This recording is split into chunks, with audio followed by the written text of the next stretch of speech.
तो विषय चल रहा था कि प्रत्येक श्रोता को कथा सुनते समय अपने साथ 4 श्रोताओं को लेकर बैठना चाहिए।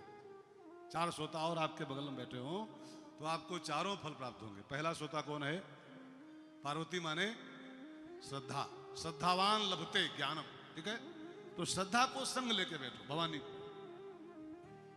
दूसरा श्रोता है भरद्वाज मुनि। भरद्वाज मुनि है। मुनि माने क्या होता है? इसका मतलब निकल रहा है कि कथा सुनने बैठो तो मुनि बन के बैठो। भरद्वाज मुनि बन के बैठो। मुनि माने क्या होता है? मननाथ सा मुनि। मुनि का अर्थ खाली दाढ़ी बाल बढ़ा ले वो मुनि नहीं है। मुनि माने खाली पीले कपड़ा पहन ले मुनि नहीं है।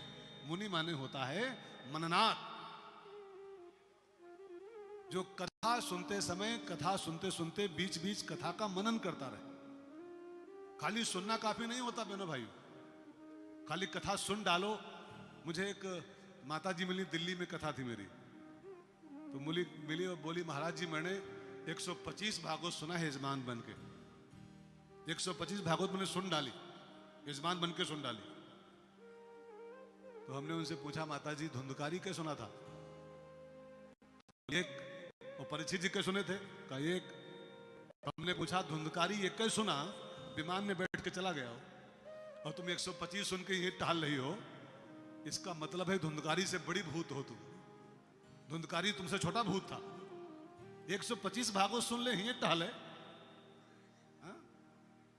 धुंधकारी एक के सुना, विमान में बैठ गया, और 125 सुन के यही टहल रहा हो, इसका मतलब क्या है? उससे बड़ा भूत है। फिर एक भागवत काफी होती है, बस शर्त क्या है कि साथ में भरद्वाज मुनि को लेकर बैठो। श्रवण और मनन, ठीक है ना? कथाओं का चिंतन होता रहे बीच बीच में। दूसरा हो गया। तीसरा श्रोता है गरुण, और गरुण की परिभाषा है गरुण महाज्ञानी। ज्ञानी माने श्रोता ज्ञानी होना चाहिए। ज्ञानी माने होता है सावधान। ज्ञानी का अर्थ हो नहीं कि उसको बहुत सब रटा हुआ हो। ज्ञानी माने होता है सजग। ज्ञानी माने होता है जागृत। जागृत। कथा सुनने बैठो जरा जागते हो बैठो, जाग के बैठो। कई लोग कथा में आके सो जाते, और कथा में जो सोए जानते हो कौन होता है? सोता। वो सोता होता। मेरी एक कथा थी, पता नहीं कहाँ की बात है, तो उसमें एक सेठ जी को लोग पकड़ लाए विशिष्ट अतिथि के रूप में। वो सेठ जी के दुकान थी कपड़े की, अब वो सोता थे, बैठाल दिए गए बेचारे आगे, और वो कपड़े की दुकान के मालिक थे। वो बैठते ही सो गए। अब सो गए तो सपना क्या देखा कि मेरी दुकान लगी है कपड़े की, एक ग्राहक आया है, मैं उसको कपड़ा फाड़ के कैंची से काट के दे रहा हूं। और सपना देखने लगे हो, और आगे बैठा था उनके कोई सोता, उसका कुर्ता पकड़ लिया सपने में ही, और कुर्ता पकड़ के उसको सपने में देखे कैंची से काटे हैं, और कपड़ा फाड़ के उसको दे रहे हैं। आगे वाले कुर्ते पूरा फाड़ डाले हो। तो कथा श्रोता बन के नहीं, कथा श्रोता बन के बैठी। श्रोता कैसा होना चाहिए? जरा सजग, जरा सावधान, बिल्कुल बीएसएफ के जवान हो, बॉर्डर सिक्योरिटी फोर्स के जवान हो। तनिक चुकोगे कथा चुक जाएगी आपकी। जब तक बैठो 1 घंटा, आधा घंटा, पौन घंटा, जब तक आपका मन लगे तब तक बैठो, लेकिन जब तक बैठो जाग के बैठो, ज्ञानी बन के बैठो, ठीक है? और चौथा श्रोता अंतिम है तुलसीदास जी का मन। ध्यान देकर सुनिएगा। गोस्वामी जी कथा अपने मन को सुना रहे हैं। इसका मतलब क्या निकल रहा है कि कथा इस तरीके से सुनो कि कथा आपके मन तक पहुंच जाए। कान ही न सुने केवल कथा आपके, कथा आपके मन तक पहुंच जाए, तब इस कथा का परिणाम आना शुरू होता है। तो 4 श्रोताओं को लेकर जो संग में बैठता है, वो कथा सुनने के चारों फल पाके यहां से उठेगा। ऐसी मेरी पूरी मान्यता है, पूरा पक्का विश्वास है, और भगवान से मेरी प्रार्थना भी है कि आपको चारों फल मिले इस कथा के द्वारा। तो आइए आज पहली सभा की यात्रा शुरू करें। कहां से शुरू करें? भागवत ऐसी कथा है ना कि बुद्धि नहीं काम करती, कहां से स्टार्ट करें और कहां पर समाप्त करें। इतना अथाह सागर है कि इसको कोई पार नहीं पा सकता है। लेकिन फिर भी हम लोग शुभारंभ करते हैं भागवत शब्द के 4 अक्षरों के साथ। भागवत जो आप कथा सुनने बैठे हो, भागवत में 4 अक्षर हैं, भा प्लस ग प्लस व प्लस त इज इक्वल टू भागवत। वास्तव में 4 अक्षर क्या हैं? ये भागवत के 4 काम हैं। बहुत समझ के सुनिएगा, भागवत यही 4 काम करती है जीवन में हमारे आपके। भागवत का पहला अक्षर है भा, और भा माने होता है भागीरथी। भा से भागीरथी। भागवत क्या है? भागीरथी है। भागवत खाली कथा नहीं है, भागवत गंगा है, भागीरथी है। और ध्यान देकर सुनना भाई बहनों, उस भागीरथी में और इस भागीरथी में एक अंतर है। गंगा वो भी है, वो हरिद्वार वाली, और गंगा ये भी है, भागवत गंगा, कथा गंगा। लेकिन उस गंगा में और इस गंगा में एक फर्क है। उस गंगा में नहाने जाना पड़ता है।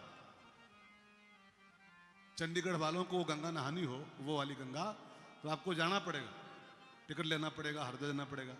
लेकिन ये गंगा ऐसी कृपालु है, ऐसी दयालु है कि जाना नहीं पड़ता, ये स्वयं चल के आती नहाने के लिए, चंडीगढ़ में आके बहती। दूसरी बात, उस गंगा में नहाने जाओ, उस गंगा में, उस वाली में, और पांव रपट जाए, और मान लो वो जंजीर हाथ से छूट जाए और पांव फिसल जाए, उसमें कहीं अगर आप डूब जाओ आप, तो उसमें जो डूब जाता है वो मर जाता है। ध्यान देकर सुनिएगा, उस गंगा में डूबेगा वो मर जाएगा, लेकिन इस गंगा में जो डूब जाएगा वो तर जाएगा। वो मारने वाली गंगा है और ये तारने वाली गंगा है।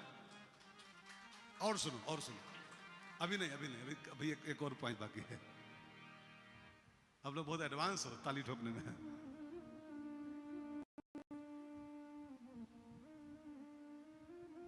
तो तीसरा पॉइंट और सुन लो। उस गंगा में खाली पानी है, थोड़ा अच्छा पानी है, लेकिन पानी ही है। लेकिन इस गंगा में, इस भागीरथी में पानी नहीं है। व्यास जी के ऐसे महान संत की बानी है इसमें। वो पानी वाली गंगा है, ये बानी वाली गंगा है। तो भागवत का पहला शब्द भा, पहला अक्षर, और भा माने ये कथा नहीं है, ये भागीरथी है, ये गंगा है। ठीक है। दूसरा अक्षर क्या है भागवत का? ग। ग माने होता है गगन।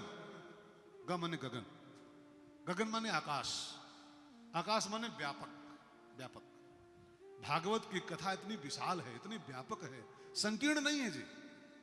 आपको मैं बताऊं, भागवत के पहले श्लोक में जिसको प्रणाम किया गया है, पहले श्लोक में, वहां पर किसी देवता का नाम नहीं लिखा है। लिखा है सत्यम परम धीमहि।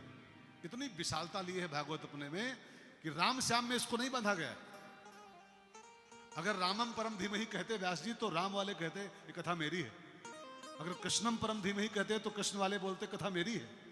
शंकरम परम धीमहि, दुर्गा परम धीमहि नहीं कहा, सत्यम परम धीमहि। सत्यम, सत्य माने क्या होता है?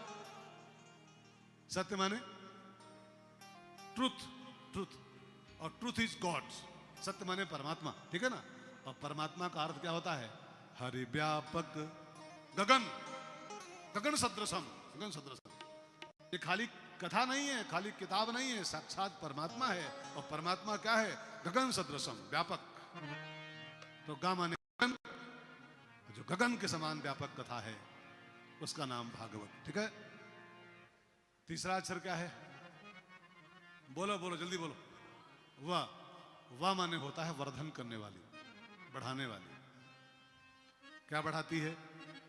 पैसा, पोता, प्लाट नहीं। भागवत क्या वर्धन करती है जीवन में? तो भागवत में लिखा है भक्ति ज्ञान विरागाप्तो विवेको वर्धते महान। भागवत को जो सुनता है उसकी भक्ति का वर्धन होता है। भागवत जो सुनता है उसके ज्ञान का वर्धन होता है। भागवत जो सुनेगा उसके वैराग्य को बढ़ाएगी ये, और भागवत जो सुनेगा उसको विवेक का वर्धन करेगी उसके। तो चार चार चीजों का जो वर्धन करती है उसका नाम भागवत, भागव। और आखिरी अक्षर है त, और ता का अर्थ संतों ने बताया है, ता माने होता है तर्पण। ता से तर्पण। आजकल पितृपक्ष चल रहा है, अपने पुरखों का हम लोग तर्पण करते हैं। मैं तो कहूं इससे सुंदर तर्पण, इससे बढ़िया तर्पण अपने पूर्वजों का कोई दुनिया में हो ही नहीं सकता है। पानी देना, तिल देना, रोटी खिलाना ब्राह्मणों को, गया जी को जाना, पिंडदान करना, तर्पण करना, श्राद्ध करना, ये सब करना चाहिए। लेकिन इन सबसे श्रेष्ठ अगर कोई तर्पण पूर्वजों का है, हमारे पुरखों का।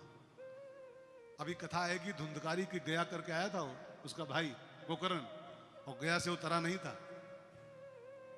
धुंधकारी गया से नहीं तरा था, भागवत सुनी तर गया। तो दुनिया का सबसे अगर कीमती कोई तर्पण है पितरों का हमारे, तो भागवत।